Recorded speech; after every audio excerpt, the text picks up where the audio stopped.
Dando continuidade ao nosso evento, apresentaremos agora o simpósio Bases Neurobiológicas da Aprendizagem da Leitura e da Escrita. Eu convido de novo o professor Augusto Buchweiss para coordenar este simpósio. Convido como moderador o professor Renan Sargiani. Já está subindo.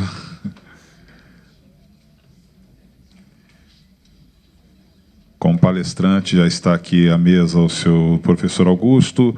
Também convido a palestrante e professora Catarina Lukasova, psicóloga da Universidade Presbiteriana Mackenzie. Convido o professor Felipe Pegado. Professor Felipe Pegado, ele é médico psiquiatra, vivendo na França já tem 20 anos com doutorado em neurociências cognitivas sobre o impacto da alfabetização no cérebro e na cognição. Ele tem pós-doutorado sobre técnicas avançadas em neuroimagem e atualmente está na Universidade de Marseille. Eu passo a palavra ao nosso coordenador, desejando a todas e todos um ótimo trabalho. O moderador me autorizou a começar direto. Eu também prefiro falar aqui na frente. Aqui, né, para eu conseguir enxergar, né? Então, primeiro eu gostaria de agradecer ao Renan, ao secretário Carlos Nadalim, por todo o esforço que eles vêm fazendo desde o início do ano, né? Nossa primeira reunião lá em fevereiro. É uma honra estar aqui, poder falar um pouco sobre a evidência da neurobiologia, e vir depois do Ken é muito difícil, porque ele já trouxe o que tem de mais recente, mais forte, e de uma maneira muito clara sobre a neurobiologia da aprendizagem da leitura. Mas eu vou trazer para vocês, um pouco resumindo, um pouco também e direcionando para dois pontos específicos relacionados com as adaptações do cérebro no processo de aprendizagem da leitura e o que elas nos dizem, tanto em termos de essa adaptação para o processamento da forma visual das palavras, como também para a importância da sistematicidade e da automatização da aprendizagem da leitura, para que se libere recursos, de certa maneira, digamos assim, para a criança utilizar esses recursos na compreensão leitora, que é o que nos interessa. Então, eu sou pesquisador no Instituto Cérebro do Rio Grande do Sul, e eu gosto de começar essas minhas falas, e quem já viu, eu peço desculpas, porque já viu esse slide várias vezes, batendo na mesma tecla que muitos aqui já bateram. Existem processos de desenvolvimento e habilidades, como a fala, que são naturais para o ser humano, certo? E eu gosto de usar o exemplo da criança porque elas se comunicam, elas falam, elas também vão engatinhar e se levantar e ter esse desenvolvimento neuromotor, de certa forma, natural. Mas não adianta eu dar um livro para uma criança e esperar ou ler para ela várias vezes. Vai ajudar, sim, vai ajudar. Mas ela não vai dar aquele passo que ela precisa dar em um momento do processo de formação da linguagem, que é a decodificação e o pulo para ser um leitor. Da mesma forma, de uma maneira simples, a criança vai engatinhar, vai correr, vai caminhar, vai pular, mas, por exemplo, para jogar futebol, ela vai precisar aprender regras, ela vai precisar aprender fundamentos e movimentos diferentes, porque o futebol, mal comparando, é um produto cultural, assim como a leitura.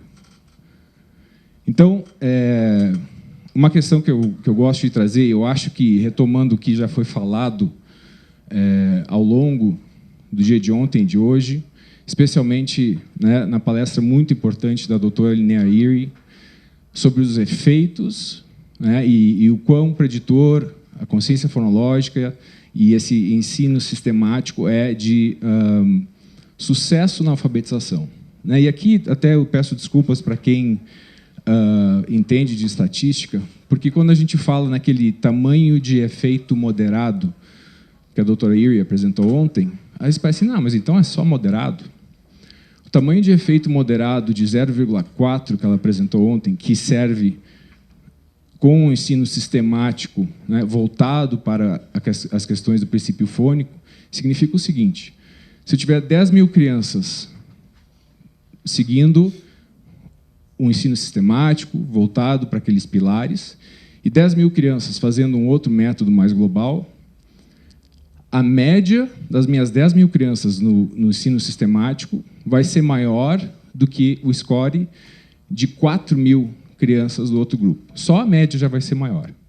Quando eu olho o tamanho de efeito no extrato socioeconômico mais baixo, que ele vai para 0,6, se eu tenho 10 mil crianças pobres fazendo, ou mais vulneráveis, fazendo um ensino sistemático e fônico, e 10 mil fazendo o global, ou mais semântico, digamos assim, isso significa que a média do meu grupo fônico vai ser maior do que o resultado para 6 mil crianças do outro grupo. Então, assim, mesmo que o adjetivo seja moderado, eu acho que o impacto, a gente precisa entender o quão grande ele é e o quão importante ele é para que a gente tenha utilizado um dos melhores períodos para a aprendizagem da leitura, que é um período em que o cérebro da criança é muito plástico, principalmente nas áreas relacionadas com a linguagem. Então, eu não gosto dessa frase que cada criança tem seu tempo, principalmente na alfabetização, porque este tempo ele tem uma janela que vai se fechando. E o que é esta janela que vai se fechando? Existe uma imagem clássica de um livro-texto de pediatria, né? Existem processos de amadurecimento do cérebro que delimitam momentos mais especiais para a plasticidade sensorial, a plasticidade para a linguagem e depois para questões de ordem mais superior. Para a linguagem, a gente vai ter um período que decai bastante justamente quando a criança já está entrando no ensino fundamental. Então, existe este período ótimo para o alicerce da alfabetização. E por quê? Que é justamente com 4, 5 anos que consciência fonológica tem o seu maior efeito preditor e impulsionador da alfabetização, porque é neste momento que o cérebro está mais aberto para esse estímulo da linguagem. Um exemplo que eu gosto de usar da parte, por exemplo, sensorial, o cérebro da criança, quando ela nasce, em qualquer lugar do mundo, em qualquer etnia, ele tem, digamos assim, parâmetros abertos para a linguagem que são muito parecidos. Mas no Japão, com 1 ano e meio, 2 anos, ele começa a perder a capacidade de distinguir o R do L. Aqui na Argentina, uma criança com 1 ano e meio, 2 anos, já está perdendo a capacidade de distinguir o O do O, né? A vogal aberta da vogal fechada, que não existe em espanhol. Esses parâmetros se ajustam ou são estimulados e, por causa justamente dessas janelas que começam a se fechar, fica cada vez mais difícil ensiná-los. Eu tive alunos chineses que pronunciaram uma palavra que eu só escutava ma, mas tinha 4 pronúncias com 4 significados diferentes na tonalidade do chinês e eu, sinceramente, nunca consegui escutar a diferença. Eu não tenho mais esse parâmetro, né, na minha capacidade de escutar. Então, para aprender a ler, eu vou falar de algumas questões que estão um pouco repetidas e de exemplos que eu gosto de dar. A linguagem oral será segmentada de uma nova forma, né? Nós já vimos isso exaustivamente. O processo de formas visuais associadas com palavras muda. A gente vai precisar ter uma readaptação do nosso sistema visual, e o Felipe também vai falar de uma forma mais específica sobre isso. E o dispêndio de energia é significativo. A gente tem que lembrar que aprender é difícil, gasta energia, e se eu não consigo automatizar processos mais básicos, como a decodificação, e eis a importância de passar por esta etapa muito bem, eu vou gastar muita energia com processos básicos e não vai sobrar energia, capacidade no meu cérebro para fazer o que eu preciso fazer, que eu quero fazer, em última instância, que é ler para aprender. Então, eu gosto de dar um exemplo de como a linguagem oral muda a nossa percepção, ela se transforma, né, com a literacia e com o quanto nós associamos os sons com a escrita. Vocês conhecem os palíndromos, certo? Palíndromo é aquela palavra aquela frase, digamos assim, que se você ler de trás para frente, ela fica igual. Então, socorro-me subir no ônibus em Marrocos, é igual de trás para frente. Tem, inclusive, os perfeitos, né, que ortograficamente e fonologicamente são iguais. Em inglês, um exemplo é top spot. Se você pegar o som de cada um desses elementos, grafemas, eles são os mesmos. E eu ontem gravei em reverso essas 2 frases. A primeira que vocês vão escutar é a em português. Então, não é com som que nós inventamos o palíndromo, não é com som que nós conseguimos fazer o palíndromo, certo? Se eu tocar só esse som para vocês, vocês não vão identificar o que eu toquei. Top spot. Mesmo sendo ortograficamente e fonologicamente perfeito, de trás para frente, de frente para trás, não é o som que nos permite fazer essa inversão. O que nos permite fazer um palíndromo? E está associado justamente com essa mudança de percepção e segmentação da língua oral associado com símbolos. E eu vou falar, então, da relação deste processo com alterações e questões neurobiológicas, complementando, evidentemente, a excelente palestra do Ken. Então, por que o processamento visual precisa mudar? Os dois exemplos à sua esquerda são do livro Neurônios da Leitura, do Stanislas Dehaene, e eu gosto sempre de colocar um exemplo local. Aqui temos o Memorial JK, certo? Todos vocês identificaram Mona Lisa, Estátua da Liberdade e o nosso memorial. As três imagens estavam invertidas horizontalmente. A Estátua da Liberdade, na verdade, segura a tocha com a mão direita. A Mona Lisa, na verdade, está virada para o outro lado. E o memorial, o Juscelino está levantando a mão direita, não a mão esquerda.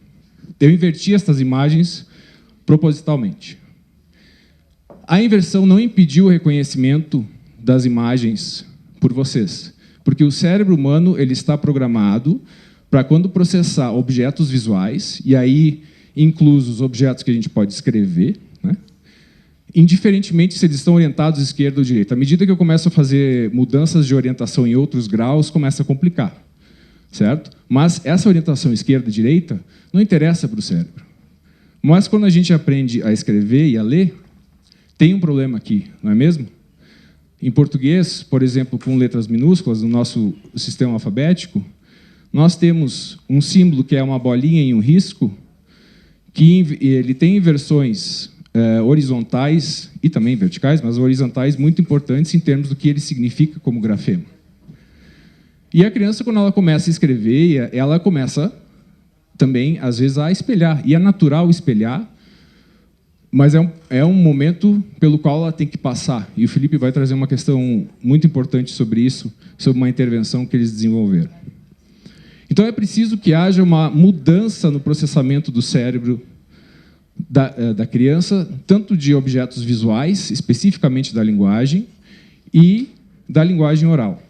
Então, esses novos processos psicológicos que a gente desenvolve, parasitando, como o Ken falou, em cima da linguagem oral, vão depender de sistemas posteriores, né? Um deles é este em azul, que é na fronteira temporoparietal do meu cérebro, no hemisfério esquerdo, em geral, que vai ser fundamental para as associações grafema e fonema.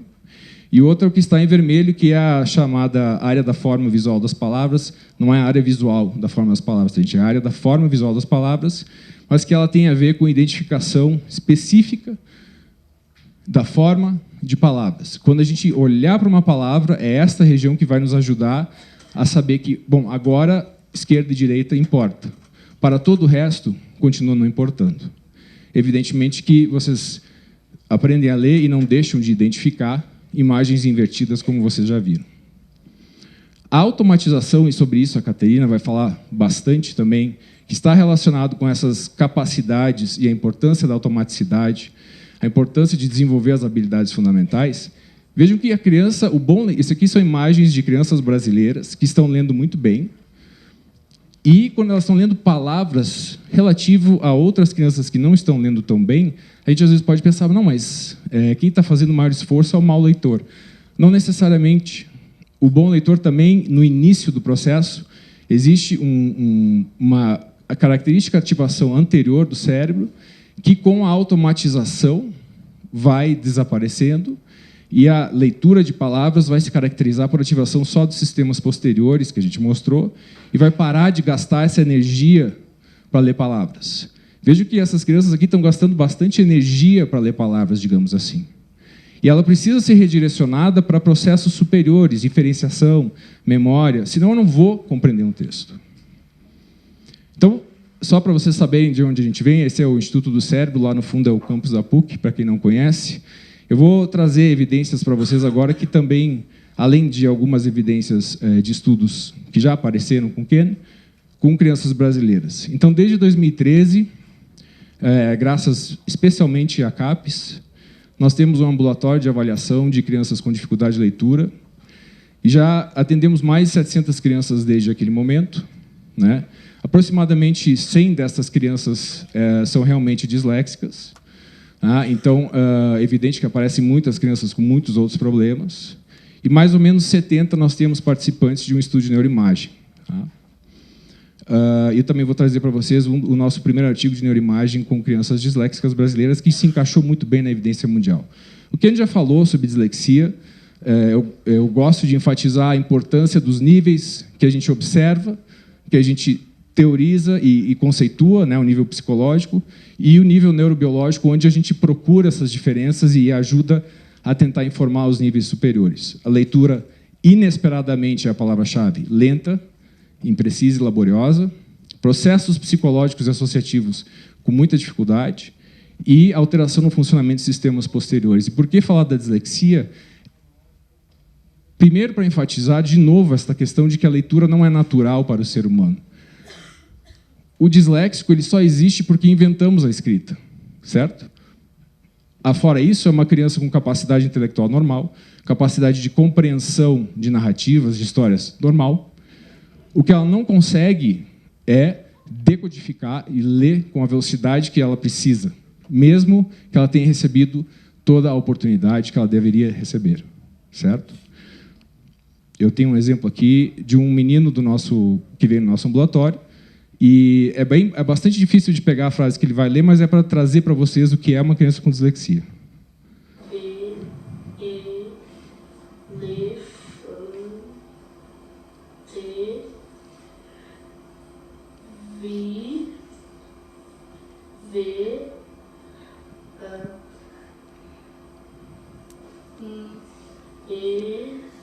Vocês terem ideia, ele travou agora do em. Ele ainda não chegou no final da frase. A frase é: o bebê elefante vive em grupos. Vocês acham que quando ele chegar no final dessa frase do parágrafo, ele vai conseguir formar uma ideia sobre o parágrafo?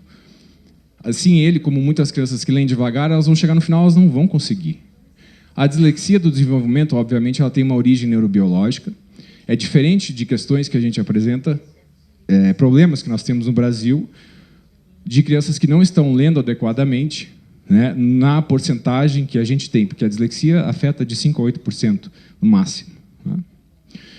Então, eu gosto muito desse slide, que é de uma pesquisadora americana, Nadine Gab, que ela fala no paradoxo da dislexia, que é justamente relacionado com a questão da neuroplasticidade. Eu tenho na pré-escola a melhor época para intervir com uma criança que provavelmente vai ter dificuldades com a leitura. É uma criança em risco para a dislexia. Na Finlândia isso é muito claro, porque eles têm um histórico das famílias, eles sabem que a criança, o que ela tem que aprender até uma certa idade, mas normalmente o diagnóstico vai chegar com 8 ou 9 anos. Então eu já perdi um dos melhores momentos que eu tinha. Alguns sinais que a gente tem: atraso na fala, o Ken falou sobre isso, né? Atraso no amadurecimento de articulação de palavras, dificuldade com rimas. Veja que isso é tudo relacionado com linguagem oral, mas são habilidades de linguagem oral que são determinantes para a aprendizagem da leitura. E o paradoxo da dislexia, digamos assim, no Brasil ele é amplificado, pois depois de 2 anos de instrução, infelizmente, em muitas situações no Brasil, não é inesperado que a criança não esteja lendo. Vejam que nós recebemos 700 crianças com dificuldade de leitura, então é um grupo enviesado, mas 600 delas não tinham nada a ver com dislexia. Muitas delas simplesmente não estavam lendo adequadamente. Quem é a criança com dislexia? Ela normalmente fica no espectro mais baixo. Né? Aqui temos uma amostra de 131 crianças que nós acompanhamos durante 4 anos. E vejam que aqui, se eu seguir uma distribuição normal, que eu normalmente procuro a dislexia, eu teria 26 de 131 crianças com dislexia. Isso não existe. Não é isso que acontece. Quem são essas crianças? Bom, talvez algumas aqui sejam disléxicas, mas a nossa questão é: e todas essas outras, por que elas não estão lendo? Certo? Temos aí muitos fatores interagindo e criando uma situação em que não é tão inesperado assim que eu tenho uma em 5 crianças que não está nem decodificando direito aos 8 anos. E elas não são todas disléxicas, obviamente. Isso é impossível. A dislexia tem uma dificuldade, e aqueles de vocês que um dia de novo ouvirem que dislexia é síndrome de Irlen ou dislexia não existe, a evidência hoje em dia é muito clara, a base neurobiológica é muito clara, mas a dificuldade da dislexia, como o Ken falou, é que ela é dimensional. Assim como o transtorno do espectro autista, ela não tem um exato ponto onde eu digo, como na síndrome de Down, que eu tenho uma modificação, alteração no cromossomo 21 e é isto. Autismo, dislexia são espectros, então eu tenho áreas cinzas que são mais difíceis de definir, certo? Então, um pouco de história de como a dislexia se apresenta. O Ken já apresentou um desses slides aqui, e eu vou só retomar. Um dos primeiros estudos foi do Galaburda, em que ele mostra que esses são estudos após a morte, né? Então são da década de 70, são amostras pequenas, mas ele já, de maneira interessante, mostrava que isso é um cérebro visto de baixo, tá? Esse aqui é o hemisfério esquerdo, aonde temos os nossos sistemas posteriores, parietais, occipitais e temporais, existe um maior volume cerebral num leitor, né, típico, do que num disléxico. E isso começa a se replicar. Existe menor volume cortical nestas mesmas regiões. É um estudo publicado pela Fumiko Heft, que o Ken falou aqui. Existem diferenças nas conexões anatômicas. E aqui neste estudo, que o autor sênior é o Franck Rameau, que é um dos cientistas franceses do painel deles, eles pegaram diferentes fibras ou tratos do cérebro que são importantes para a leitura. Eu ressalto aqui, por exemplo, em verde nós temos o fascículo arqueado, e aqui nesse roxinho é o fascículo longitudinal inferior, que é muito importante para a área da forma visual das palavras, e o que vocês vão ver é que em todas essas regiões existem diferenças da qualidade das conexões numa criança com dislexia, na qualidade do amadurecimento dessas regiões, relativos a um controle e relativos ao seu desempenho leitor. Então, veja que isso começa a se repetir. Existe a diferença funcional que o Ken já apresentou, de ativação da área da forma visual das palavras em 3 línguas, e que, agora, rapidamente, eu já me encaminho para o final, com crianças brasileiras, né, o que nós encontramos? Nós temos, eu vou trazer aqui 2 exemplos para vocês, de um experimento com decisão lexical, e outro do chamado estado de repouso, que tem a ver com a conectividade da qual o Ken estava falando. Então, replicamos o que existe na literatura, a criança com dislexia para todos os tipos de palavras. Eu estou na frente dos slides. Ixi, Maria. Não, esse apresentador está muito... Eu já fui mal moderador antes, que eu não cuidei a hora que o Ken começou, então agora já... Vejam que em azul nós temos a ativação da área da forma visual para os disléxicos relativo a diferentes tipos de palavras da língua portuguesa, e os leitores típicos, em todos os casos, têm uma ativação, ao ler essas palavras, significativamente maior, né? E, só para vocês terem uma ideia, a linha do 0 está mais ou menos aqui. Então, por exemplo, com pseudopalavras, praticamente não tem ativação da área da forma visual das palavras para o disléxico.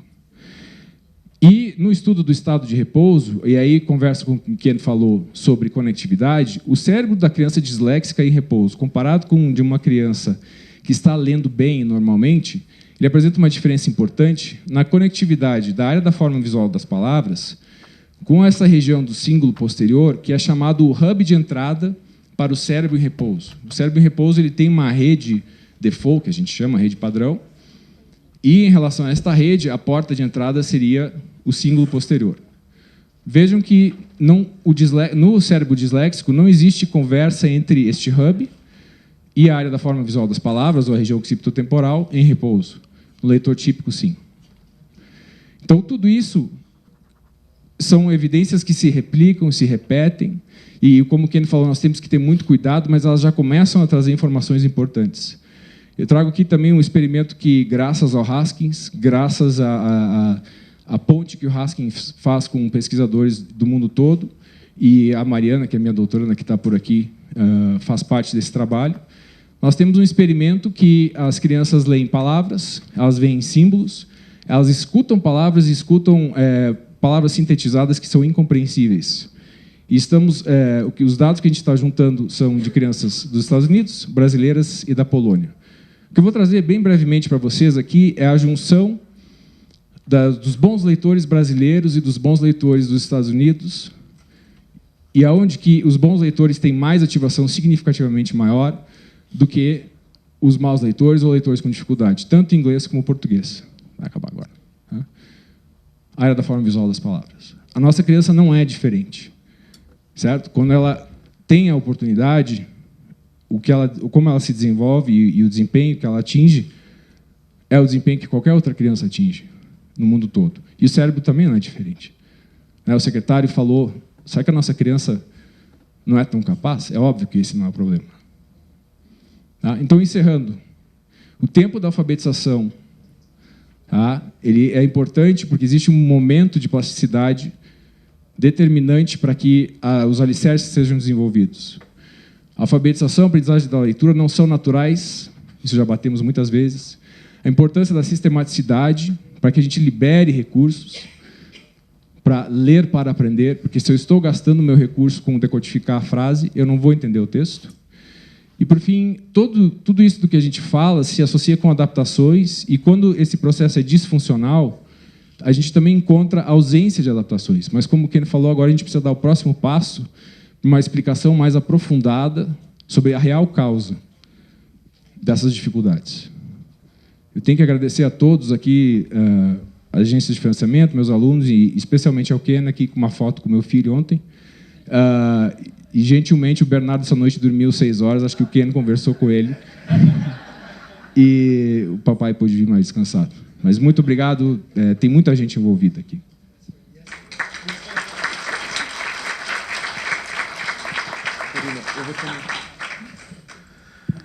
Agora a gente vai ter a apresentação da professora Caterina Lokassova. E eu só quero fazer um breve comentário que é uma grande alegria ter ela aqui hoje conosco, especialmente porque é a única pessoa que tem fotos do meu cérebro de verdade. Foi a única que conseguiu me avaliar. E eu sou normal, né, professora? Sim, ele existe. Bom dia, muito obrigada pelo convite. Estou muito feliz de poder estar com vocês aqui hoje. Eu vou falar sobre aprendizagem de leitura e especificamente sobre memória de trabalho, e em relação a tudo que já foi falado aqui hoje. Então, quando pensamos sobre memória de trabalho, é muito fácil achar a definição. Eu vou dar um exemplo para vocês. Por favor, prestem atenção e tentem repetir a frase que eu vou falar, tá bom? Então, vamos lá. É muito bom alfabetizar crianças. Perfeito. Agora, de novo, prestem atenção e repetem. Je to moc dobré naučit děti číst a psát. Bom, então vocês acabam... Sim, agora foi mais difícil. Vocês acabaram de usar a memória de trabalho, né? Memória de trabalho é a nossa capacidade de usar um estímulo mesmo na sua ausência. Na primeira frase foi fácil, porque vocês tinham informação auditiva, mas também informação semântica. Então, foi fácil de repetir, de manter essa informação ativa. No segundo exemplo, como vocês não falam tcheco, isso foi uma frase em tcheco,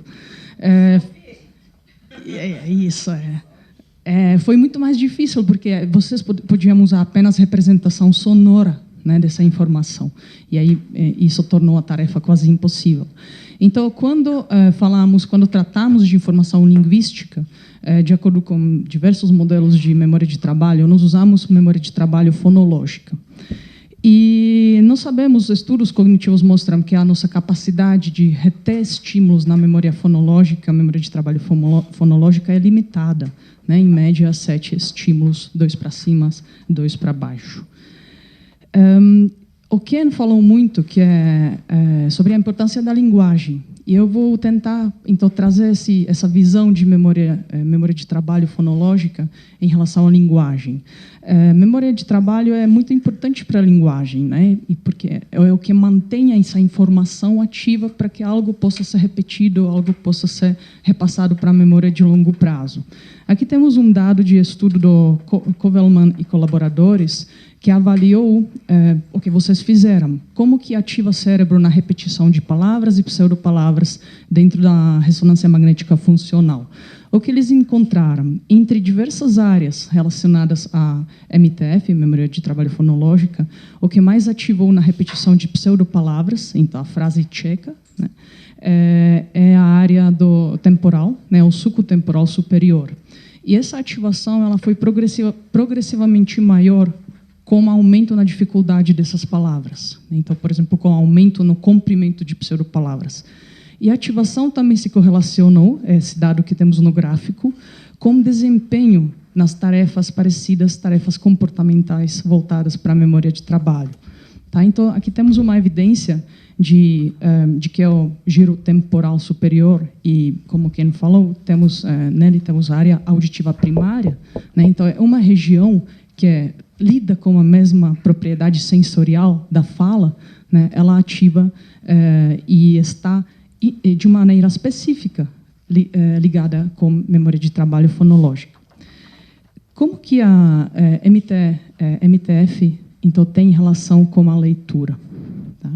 Podemos pensar de uma maneira mais ampla. Temos evidências que a memória de trabalho fonológica está prejudicada em transtornos e distúrbios específicos de linguagem, a dislexia, que tem dificuldade na alfabetização. Temos também alguns autores que ligam a MTF, que colocam a MTF como entre fatores preditores de sucesso ou fracasso na alfabetização. E, por último, eu quero chamar a atenção justamente ao apoio que a MTF dá na consciência fonológica e no mapeamento de grafema-fonema. Então, novamente, né, vou mostrar essa imagem que vocês já viram com Augusto e Ken também. Quando temos alguma informação apenas auditiva, como, por exemplo, pseudopalavras ou uma informação nova, nós temos a ativação que liga as áreas sensoriais auditiva, primárias, associativas, com as áreas de fala. Né? Então, temos a conexão frontotemporal. E essa conexão frontotemporal, né, junto com outras regiões do cérebro, se estabelece e se fortalece nos primeiros anos de vida. Porque a criança escuta palavras, ela repete palavras, ela aprende novas palavras. Ela cria uma representação muito forte, fônica, fonêmica e semântica. Né? O Ken falou muito bem sobre isso. Agora, o que acontece quando aparecem primeiras letras, quando ela é exposta à alfabetização? Começa a se formar uma associação entre esse sistema e o sistema visual. Né? Aí temos novamente a área temporooccipital. Essa associação ela vai acontecer, mas ela precisa que a informação esteja ativa durante o tempo, né, necessário e que essa informação seja corrigida. Então, novamente, a informação que entra via sistema sensorial primário, visual ou auditivo, ela precisa ficar ativa e ela precisa ser corrigida constantemente, né? Até que essa associação é forte o suficiente e automática, cria-se o que o Ken também apresentou, né? Uma database, um banco específico de representação de strings, de grafemas, na própria área temporooccipital, no giro fusiforme. Tá? Então, temos aqui uma reestruturação funcional que acontece no cérebro com a exposição, com repetição, com automatização. E os recursos que a memória de trabalho fonológica ofereceu nesse processo, eles podem ser liberados para outras funções, né, para outras tarefas. Que então observamos nas evidências cognitivas? A memória de trabalho fonológica, nos primeiros anos de alfabetização, ela se relaciona fortemente com o desempenho em tarefas de consciência fonológica e em tarefas de decodificação grafofonêmica fonografêmica. Ao passo que o leitor se torna experiente, essa correlação deixa de existir. E a memória de trabalho fonológica passa a se correlacionar mais com habilidades de linguagens mais ampla. É porque, ao passo que a decodificação se torna automática, a MTF dá suporte à compreensão mais global, mais holística, né, por exemplo, na leitura de uma frase. Aqui temos um esquema que tenta, então, colocar os diversos aspectos, né, que entram na execução, durante a execução de tarefas mais complexas. Então, por exemplo, leitura de frase ou realização de contas mentais. Primeiro passo é, com certeza, quando estamos expostos a uma frase, precisamos codificar aquela entrada visual, não é? Então, a codificação da entrada visual, ela vai necessitar de entrada à memória de longo prazo, porque precisamos resgatar a informação relacionada à forma visual. E também vai precisar de processos de atenção sustentada, atenção seletiva. Realizar essa tarefa, finalizar a leitura da frase, vai demorar um pequeno tempo, uma pequena fração de tempo. Então, temos que ter uma atualização constante, né, dessa informação visual e progressivamente também sonora. E, para isso, precisamos ter, então, mecanismos de atualização, mecanismos, de novo, de atenção sustentada e inibição, né, porque, durante esse período, outros estímulos podem entrar, tanto internos como externos, e aí o processo de inibição tem que ser mantido. Quando a tarefa é finalizada, existe um mecanismo de correção, né? Então, aquilo que eu vou pronunciar, aquilo que eu acabei de ler, está correto? Pode ser que não, pode ser que eu vou ter que ainda novamente processar e aí corrigir. Tá? Então, todos esses, tanto no nível numerical ou alfabético, todos esses processos estão envolvidos. E aí nós chegamos, então, numa representação ainda simplificada, mas já mais complexa, né, de funcionamento neural, que envolve áreas específicas, então áreas relacionadas com processamento sensorial, de fato, se a gente fala letras, são occipitotemporal, se a gente pensa, por exemplo, processamento conta mental, temos áreas parietais envolvidas, né, no pensamento numérico, mas também temos áreas inespecíficas, que são as áreas frontais, dorsolateral pré-frontal especificamente, que estão mais envolvidas na função executiva da tarefa. Então, manter a atenção, atualizar a informação, manter o foco no objetivo, fazer uma checagem como resultado e, se for necessário, uma correção. Uma informação interessante que o Ken mencionou na aula dele é como a gente pode modular, né, como esse sistema ele se autocorrige, ele se autossintoniza o tempo inteiro. Então, ele deu o exemplo da correção, né, que a criança acaba fazendo na pronúncia de uma palavra quando oferecemos um feedback auditivo, no caso errado. O mesmo acontece na modalidade visual também. Então, se a pessoa fizer uma sacada para determinada sacada visual, né, movimentar o olho em direção a uma bola, enquanto esse olho, essa sacada está em curso, eu modificar a posição final da bola, e saibam que durante a sacada nós não temos um input visual preciso. Então, antes de executar a sacada, eu vejo onde a bola está. Aí, quando eu estou movimentando o olho, eu mudo a posição final. Repetindo isso várias vezes, eu ensino essa pessoa a olhar para o lugar errado. Tá? Então, assim como na fala, né, na pronúncia, eu consigo fazer essa alteração também na entrada sensorial visual. Tá? Então, esse sistema ali é altamente, né, preparado para se sintonizar, modificar e ser mais eficiente o tempo inteiro. Na verdade, aprender a ler e escrever nada mais é do que mais uma entrada para a linguagem, né?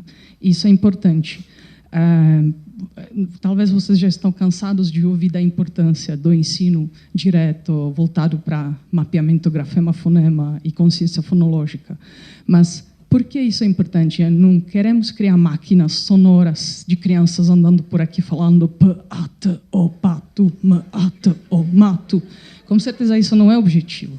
O objetivo é que a gente ofereça à criança, né, um treino que pode ser relativamente curto, 1 ano, menos que isso, que torna esse sistema mais eficiente naquilo que pode ser feito, né, de uma maneira eficiente e libera os recursos para outras tarefas que vão aumentar no nível de dificuldade, né? A leitura aumenta no nível de dificuldade e compreensão global.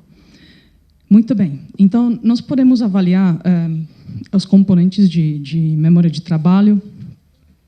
Temos várias tarefas e vários modelos cognitivos. Não temos tempo para entrar muito em detalhes. Mas uma das tarefas é tarefa de dígitos. Então, tarefa de dígitos, ordem direta, onde você escuta uma sequência de números e você tem que repetir na ordem correta. E, numa outra versão, você repete de trás para frente. Nós decidimos avaliar o desempenho em crianças por meio de FNIRS, que é uma espectrografia do infravermelho próximo. Essa técnica conta com a possibilidade de que a luz infravermelha tem capacidade de penetrar tecidos corporais. Então, por meio de um emissor de luz infravermelha colocado próximo do escalpo, a luz penetra as camadas superficiais do cérebro e ela pode ser captada por um outro sensor, que é um detector. Então, de uma maneira cuidada e estruturada, nós posicionamos esses emissores e detectores no escalpo da criança ou da pessoa e podemos, com o mesmo princípio, de novo, que o Ken explicou para a ressonância, podemos identificar onde está a ativação cortical subjacente. E é um método não invasivo, ele não dói, ele não assusta as crianças, ele pode ser levado para a escola porque tem boa tolerância ao movimento e outros artefatos. E aqui é meu filho, que fica muito feliz de poder ser cobaia da mãe nos experimentos. Bom, então nosso objetivo foi avaliar um grupo de 127 crianças com aquisição, no processo de aquisição de leitura escrita típica ou atípico, numa escola pública. E aqui é a escola que a gente visitou, é uma escola em Santo André, e ela está na fronteira de dois bairros. Um bairro se chama Jardins e outro se chama Comunidade Tamarutaca. E essa é a cara dos bairros. Então, você pode ver que a escola que atende principalmente as crianças do Tamarutaca atende crianças com grande vulnerabilidade socioeconômica. Nós avaliamos 127 alunos na própria escola. 81 alunos tinham desenvolvimento, aquisição de leitura típica, de leitura escrita típico, e 46 eram alunos que realmente ficavam para trás na alfabetização. Eram alunos do 2º a 5º ano escolar. Tá? Aqui no nosso desenho, nós usamos então a tarefa de dígitos em formato em desenho de blocos. Então a criança ouvia os dígitos, repetia os dígitos, depois ficava 20 segundos em repouso e aí de novo se repetia. Isso na ordem para frente e na ordem inversa. Aqui é o desempenho, resultado de desempenho comportamental, mas é importante dizer que o nosso objetivo foi de que todas as crianças podem desempenhar no mesmo nível comportamental. Então, a gente testou as crianças antes da tarefa e usamos o número de dígitos que era confortável para a criança, porque a gente queria manter o número de erro durante a tarefa baixo. Então, aqui podemos observar que na ordem direta, a maioria das crianças atingiu o teto, ou seja, quase não cometia erro na realização da tarefa, tanto no 2 como no 3 dígitos. As crianças em azul são atípicas e crianças em amarelo são típicas. Na ordem inversa, embora testado antes, na hora de sentar e fazer a tarefa com uma toquinha, crianças atípicas tiveram um desempenho significativamente inferior. O resultado que a gente encontrou, agrupamos crianças de acordo com série, então 2º e 3º ano, e 4º e 5º, e vimos que quando comparamos os dígitos ordem inversa versus ordem direta, temos um padrão um pouco diferente, uma mudança no padrão de ativação na parte frontal. Em crianças menores, a ativação é mais posterior, em crianças maiores, a ativação foi mais anterior.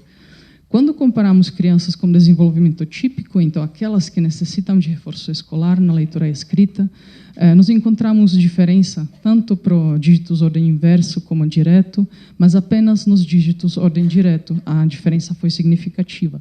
Essas crianças ativaram mais o córtex frontal à direita, como se fosse uma ativação que vem para compensar, que auxiliar de uma maneira adicional na realização da tarefa.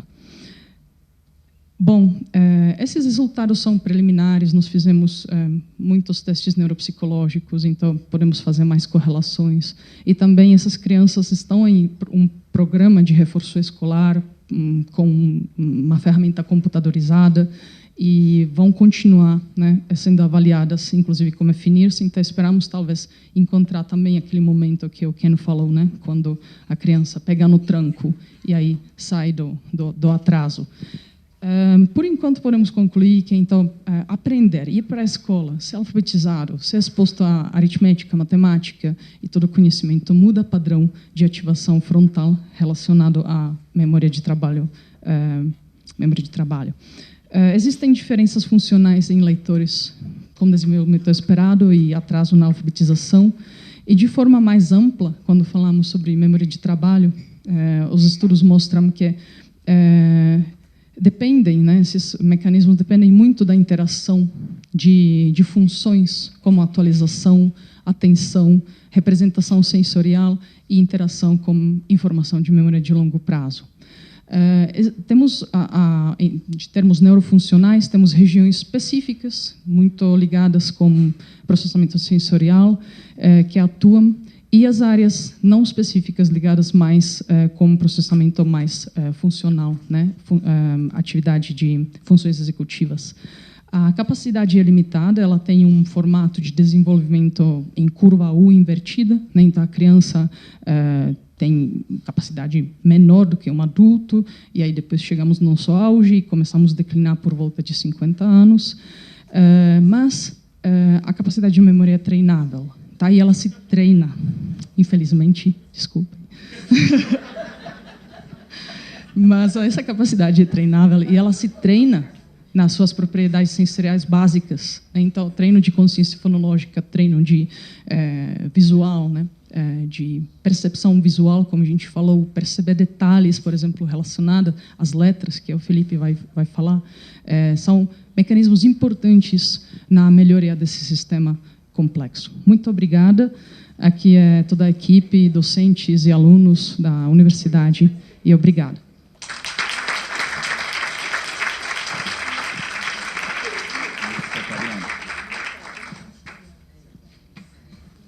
Agora, o professor Felipe Pegado, por favor. Bom dia.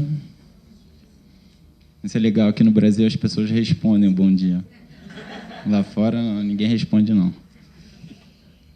Bom, eu vou tentar convencer vocês em 20 minutos como as neurociências podem concretamente otimizar a educação. Queria perguntar para vocês se vocês já viram ao menos uma dessas palavras. Por favor, levantem a mão. Acho que essas imagens, né? Bom, eu acho que o Augusto fez um spoilzinho, mas, na verdade, essas são as verdadeiras imagens que vocês já viram várias e várias vezes, né? But it worked, huh? Okay, good. August didn't spoil that much then. Okay, so, desculpa. Então, a ideia aqui é que, na verdade, existe uma invariância em espelho do nosso sistema visual. E, realmente, a gente não tem a menor dificuldade de reconhecer essas imagens, apesar de que elas sejam totalmente invertidas na nossa retina, né? E isso não é só no homem. Em estudos com primatas, mostram claramente que eles têm uma resposta cerebral idêntica para imagens de espelho. Também tem estudos comportamentais em pombos, que mostraram a mesma coisa. Até octópodes, polvo, tem essa invariância em espelho. Então, vários animais possuem essa propriedade no sistema visual, porque ela é útil. Ela é útil para distinguir, ela é útil para reconhecer rapidamente as coisas, sem precisar fazer essa distinção. Então, na natureza, ela é interessante. O problema, quando a gente começa a ler, a gente começa a ter uma certa dificuldade, porque B e D são coisas diferentes. P e Q, também a gente precisa escrever de uma certa maneira. Então, os erros em espelho são muito frequentes na criança no começo da alfabetização. Isso, elas persistem durante 1, 2, às vezes até um pouco mais anos. Então, é algo que está enraizado no nosso cérebro de maneira profunda. E, durante o meu doutorado, a gente estudou por que isso acontece, como é que é isso no cérebro e no comportamento humano. Por exemplo, nessa tarefa aqui, a gente viu que a fluência de leitura ela determina a capacidade de discriminar as letras em espelho. Isso era uma medida implícita, eu não vou ter tempo de entrar nos detalhes, mas quanto melhor a pessoa lê, mais rápido ela discrimina letras em espelho, ou palavras em espelho, letras dentro de palavras. Com ressonância magnética funcional, a gente mostrou que essa região, que foi falada algumas vezes aqui, a Visual Word Form Area, que é a região que responde à ortografia de maneira preferencial em relação a outros estímulos visuais, ela vai distinguir as letras em espelho, ela responde de maneira diferente. Mas ela guarda uma certa invariância em espelho para outras imagens. Imagens, nesse caso, a gente usou icônicas aqui, que eram bem controladas em relação à propriedade visual. O que a gente viu também, que a resposta cerebral usando método de alta resolução temporal, o eletroencefalograma, a gente viu que as respostas visuais para palavras, elas já distinguem a orientação correta numa janela temporal muito precoce, antes de 200 milissegundos. Ou seja, o aprendizado da leitura influencia mesmo etapas bem automáticas do tratamento visual e que vão já criar essa diferença entre uma letra na orientação correta e uma outra que não vai estar na orientação correta. Então, resumindo, antes de aprender a ler, o cérebro não vai distinguir B e D. E depois ele vai distinguir as letras em espelho. A questão é como? Qual o mecanismo cerebral? Então, durante o meu doutorado, a gente teve esse estudo com os adultos analfabetos que a gente fez. Então, a gente testou pessoas com diferentes níveis de leitura, desde o analfabeto total, né, aos letrados de nível universitário. A gente tinha todo um espectro de sujeitos, e a gente viu que durante... Essa é só para mostrar o nível de leitura de cada grupo desses, quer dizer, os mais letrados liam cerca de 100 pseudopalavras por minuto, e os iletrados, por definição, não liam. E o que a gente viu foi que, numa região do córtex auditivo, a gente vê que é realmente auditivo, porque você vê que aqui, para imagens visuais de baixo nível, checkerboards, né, não há resposta nenhuma. Vocês veem aqui que é zero a resposta cerebral nessa região. Para palavras faladas, para estímulos auditivos, a resposta é praticamente idêntica para todos os grupos. É uma região auditiva, ela responde para palavras escutadas. Mas, quando você apresenta palavras escritas, há uma resposta proporcional ao nível de leitura. Então, existe essa conexão entre o sistema visual e o sistema auditivo da linguagem, que vai nos permitir escutar com os olhos. Quando a gente lê, a gente escuta com os olhos, literalmente. E, por outro lado, quando a gente apresenta estímulos auditivos numa tarefa de decisão lexical, é uma palavra ou não é uma palavra? O que a gente vê é que a região Visual Word Form Area, quer dizer, essa região ortográfica, ela vai se ativar de maneira também proporcional ao nível de leitura. Ou seja, de uma certa maneira, a gente recruta essa informação ortográfica para ajudar na tarefa de decisão lexical, mostrando novamente essa conexão entre o sistema auditivo e o visual. Né? De certa forma, a gente ver, escutando também a ortografia das palavras, né? Então, essa conexão entre os dois sistemas se faz de uma maneira muito forte e ela é proporcional ao nível de leitura das pessoas. Então, resumindo aqui, essa conexão da Visual Word Forming Area com essa região fonológica que a gente viu, foi o plano temporal, ela se dá de maneira bastante forte, cria-se de maneira bem automática. Um outro trabalho que a gente fez com o Kimiho Nakamura, que a gente apresentou palavras tanto escritas no alfabeto romano que a gente conhece para o português, francês e inglês, mas também com letras japonesas. Nos dois sistemas, a gente viu que existia essa ativação da região de Exner, que é essa região onde existem as representações gráficas das letras, né, da manuscrito, quando você apresentava visualmente os estímulos manuscritos. Ou seja, existia essa conexão também automática entre os dois sistemas, entre o sistema visual vendo essas letras e o sistema da representação dos gestos motores da escrita. Então, voltando à nossa questão antes, quais são os mecanismos que vão determinar essa quebra da invariância em espelho para as letras? O que a gente postulou como modelo foi esse aqui. Foi o modelo que a gente publicou na Frontiers e que, hoje em dia, está na Wikipédia, e eu juro que não foi eu que botei lá. E que a ideia é que, na verdade, são esses mappings, esses vários mappings, que ontem foi falado, a professora... acho que foi aqui, ó, foi a conexão entre o sistema da representação ortográfica, quer dizer, do ponto de vista cognitivo, né?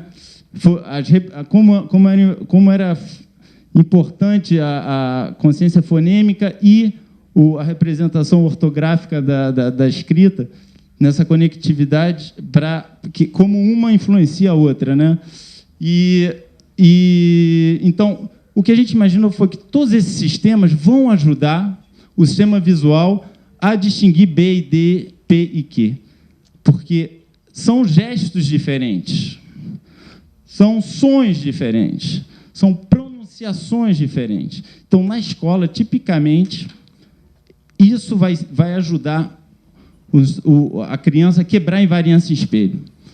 Isso, tipicamente, em 2 anos, todo mundo não faz mais erros em espelho.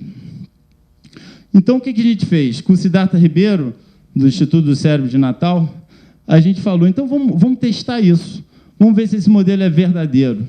Vamos fazer um Randomized Controlled Trial, que é o padrão ouro. Vamos fazer uma intervenção para ver, testando isso, para ver se realmente é assim que quebra a invariância em espelho. E esse é um exemplo que eu acho que eu vou apresentar em primeira mão para vocês, esses resultados que são ainda não publicados. Então, lembrando, existe esse problema que veio que é uma questão na escola, as crianças fazem o erro em espelho. A gente viu, a neurociência mostra que existe a invariância em espelho no sistema visual do primata e do humano. O que existe é essa mudança depois, quando aprende a ler, que o cérebro vai tratar de maneira diferente as letras em espelho. Então, a gente teve esse modelo teórico e vamos testar esse modelo utilizando atividades multissensoriais e motoras para tentar conectar, para tentar criar esses multisystem mappings, esses mappings através de diferentes sistemas de representação das letras. Então, por exemplo, nesse caso, a gente fechava os olhos das crianças e pedia para eles desenharem no ar um D.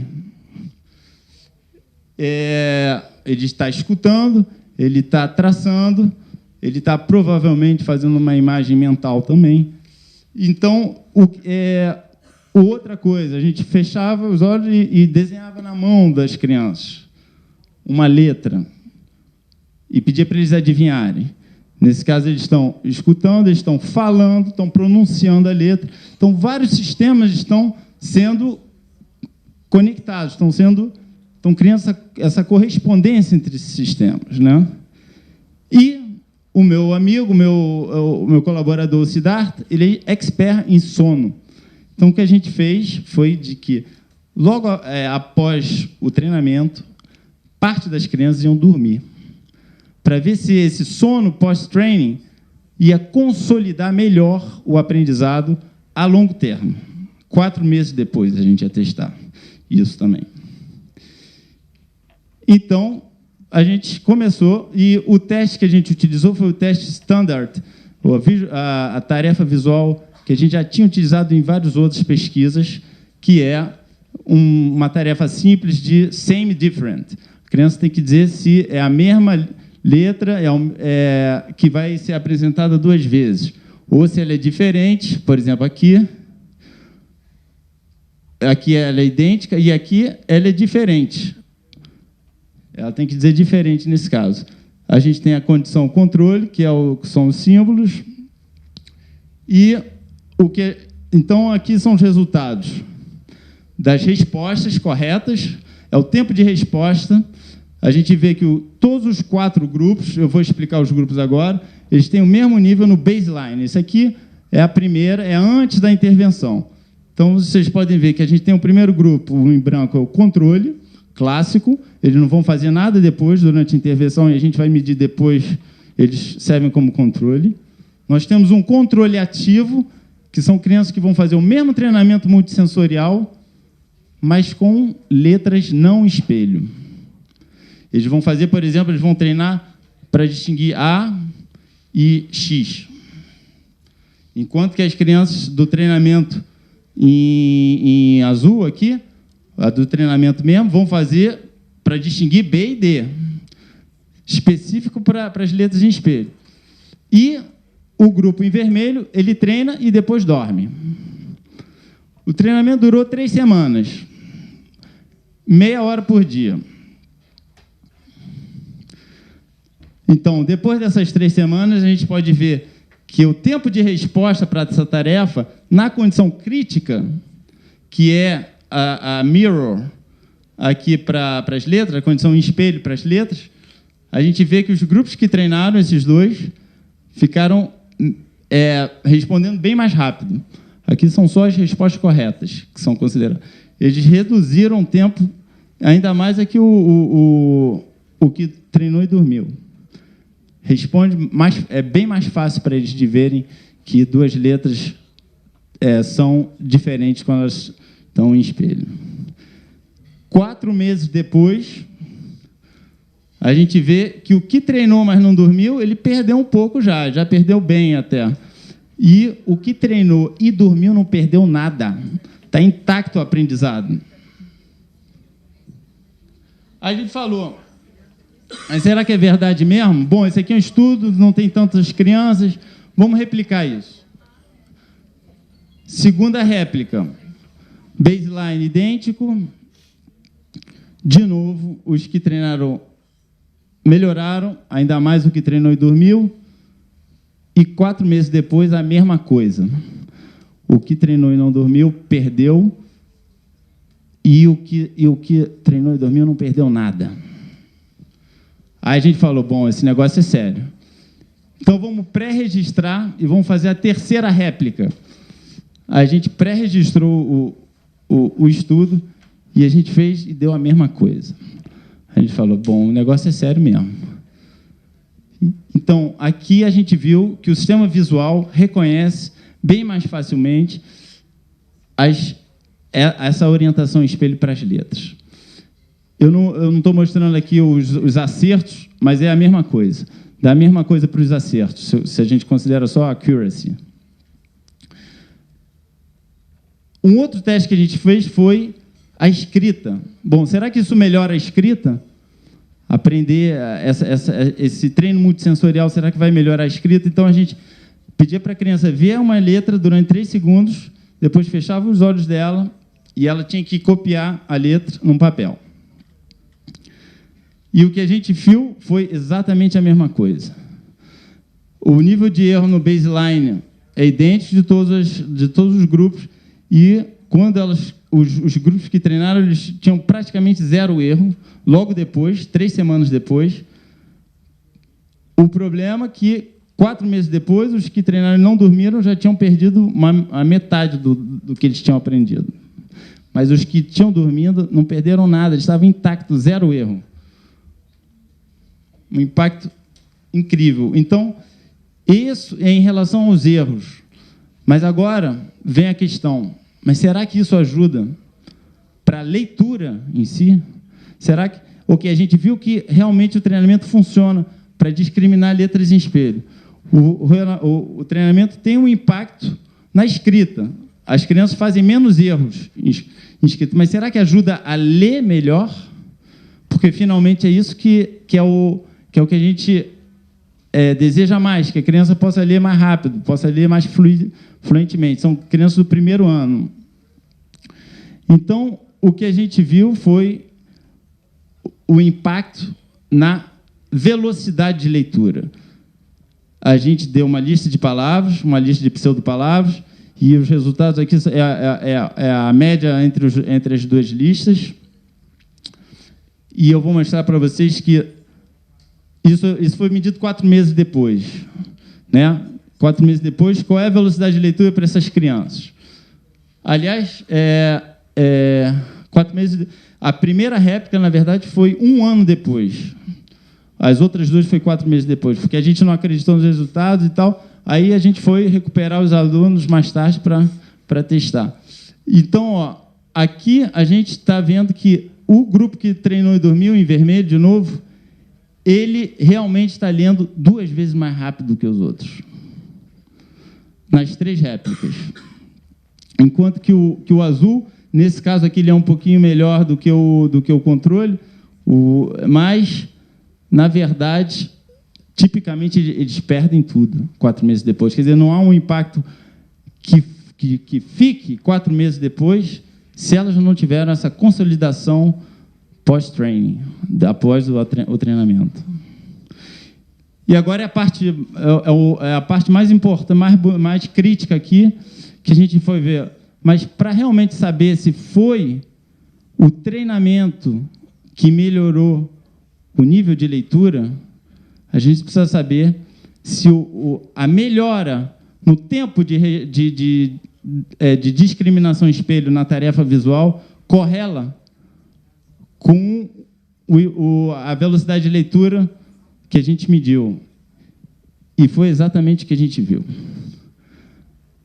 Quanto mais rápido, quanto maior foi a melhora no tempo de resposta na tarefa visual, na nossa tarefa, quer dizer, comparando com o baseline, entendeu? A gente teve a medida nos 4 meses depois na tarefa visual, e a gente comparou com o baseline para cada sujeito. A gente viu quanto maior foi a melhora nessa tarefa, maior foi o reading speed, a velocidade de leitura. Então, em conclusão, acho que esses dados validam o nosso modelo de que realmente o multisystem mapping quebra a invariância em espelho para as letras.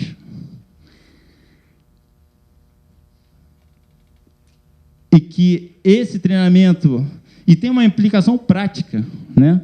Esse treinamento pode reduzir essa confusão em espelho de maneira eficaz e que vai levar a esse aumento da velocidade de leitura, essa facilidade. Vocês viram que as crianças estavam lendo 2 vezes mais rápido do que as crianças controle, né? Quer dizer, a gente resolve esse bottleneck, essa dificuldade, essa confusão de letra em espelho no começo da alfabetização. A gente resolve esse problema e as crianças vão ler com muito mais facilidade depois. É um bottleneck fisiológico. Vocês viram que tem esse mecanismo de invariância em espelho. E outra conclusão importante desse trabalho é o impacto enorme do sono após o treinamento no ganho, no aprendizado escolar, relacionado ao escolar, né? O Siddhartha tem um outro paper já publicado ano passado com os mesmos resultados, com memória declarativa, que foi realmente cristalizada, consolidada com a siesta pós-training. Então, houve... isso já é um segundo resultado. E tem alguns outros na literatura, não tem tantos, e que talvez a gente precise revisar a prática escolar das siestas para a idade mais avançada, para a idade, pelo menos aqui, nos 5, 6, 7 anos, nessa fase, ainda vale a pena e consolidar e botar os aprendizados mais importantes na manhã, antes da siesta, né? Porque são aprendizados que vão durar mais tempo. Os mais importantes precisam ser consolidados. Isso é uma maneira fisiológica, fácil, barata de fazer. Então, no futuro, a gente precisa ter novos financiamentos para poder fazer a neuroimagem antes e depois desse aprendizado. E um outro aspecto importante é fazer estudos de larga escala agora para testar se esse tipo de intervenção pode ter um impacto na vida real escolar. Se a gente conseguir replicar esses resultados em várias escolas, eu acho que talvez valha a pena pensar em introduzir esse tipo de método como uma preparação para a criança aprender a ler. No começo da alfabetização, de ter essa estratégia que é bem específica e bem localizada, foram 7 horas e meia de treinamento total. O investimento é muito baixo. E a gente resolveu esse problema da invariância espelho e as crianças leem mais facilmente. Então, talvez seja algo que possa ser utilizado de maneira generalizada no sistema escolar, se a gente poder mostrar que, numa situação real, em larga escala, com várias escolas, que realmente a gente melhora a alfabetização, talvez seja uma prática que possa ser mais universalizada. Outra coisa são os disléxicos. Será que as crianças em alto risco de dislexia poderiam, eventualmente, beneficiar desse tipo de intervenção? Então, só para terminar, a gente tem tentado praticar a Open Science, nesse caso, com o pré-registro do estudo. Eu também tenho falado em algumas escolas, esse diálogo que o Ken falou com os professores, eu tenho feito... Bom, essas são as escolas dos meus filhos, mas quando a gente estava na Bélgica, eu fui na escola dele algumas vezes, em Marseille também, em Paris, antes eu também tinha falado numa escola. Então, a receptividade que eu tive nessa escola foi muito boa. Eu achei que os professores estavam muito interessados em conhecer e ver, e, nesse caso, tem uma aplicação direta. Então, não é só interessante conhecer o cérebro, essa área se ativa, essa área se conecta. Realmente tem uma implicância direta, prática, que pode ajudar nos métodos de educação. Então, esse eu acho que é outro que eu gostaria de fazer aqui no Brasil também, adoraria, que eu estou sentindo muita falta de estar mais em contato aqui enfim, com todo mundo aqui no Brasil. Ontem eu estava um pouco emocionado quando tocou o hino nacional e tudo. Então é algo que eu ia adorar de fazer mais aqui. Inclusive, se tiver alguém interessado em discutir uma potencial colaboração, eu ia adorar. Então, só para terminar com esse slide, a ideia é que, com uma dificuldade escolar, um problema escolar, que esses erros em espelho, a gente trouxe essa questão para o laboratório, tentou entender ela melhor, e agora a gente criou um modelo sobre isso, e a gente está reintroduzindo esse conhecimento na escola, né? Então, esse diálogo da escola com o laboratório de ciência, que é interessante, que é essa construção da neuroeducação, que eu gostaria de fazer parte, de contribuir. E melhorando a educação, né?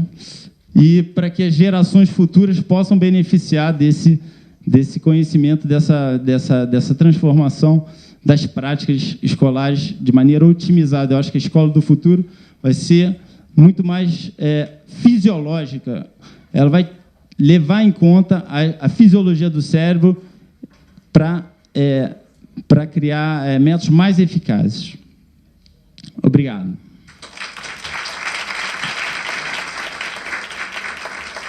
Muito obrigado, professor Felipe. Nós já estamos na hora do almoço, né? Só uma única pergunta. Professor, como vocês distinguem para afirmar que a dislexia não é um problema de mal ou ausência de ensino apropriado? Só para quem tiver interesse, existe no Instituto ABCD, no site do Instituto ABCD, um capítulo descrevendo o nosso protocolo de avaliação. E para responder diretamente, rapidamente, essa pergunta, o diagnóstico de dislexia ele é multidisciplinar. Ele envolve uma equipe da psicologia e da fono, que faz todo um histórico médico, avaliações de leitura, de escrita, avaliações neuropsicológicas.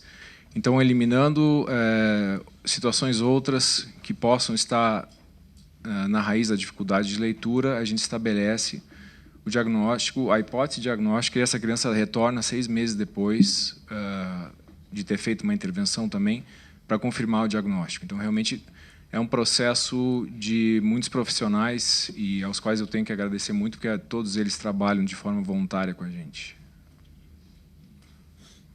Que manhã produtiva essa, não? Todos aprendemos muito. Então, eu agradeço a todos da mesa e passo a palavra para o mestre de cerimônias. Ok, nós faremos um breve intervalo para o almoço e retornaremos às 14 horas, ou seja, vai ser aquele almoço mais do que fast food, né?